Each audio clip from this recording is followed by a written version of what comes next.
Oh, hey, I didn't see you there. So, I can't do that. So, what is a bridge loan? Is it actually a loan?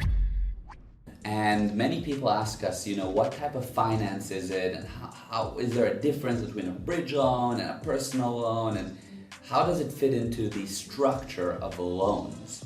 And the thing is, a bridge loan isn't really classified as a loan. And there's a few reasons for it, but what we're actually doing is getting in between the money that you already have coming and just giving it to you earlier. So a loan has the impression that you're getting money and you have no other money coming just yet other than regular income, and then you pay the person back one day or over time when you have the money.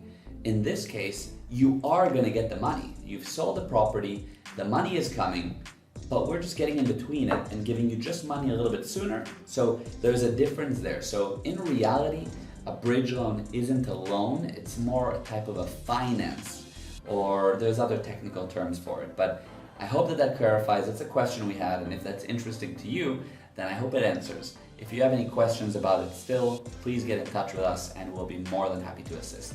Thank you. If you enjoyed that video, go ahead and subscribe below because we're going to be putting out videos that you will love. On top of that, give this video a like and feel free to share. Thank you.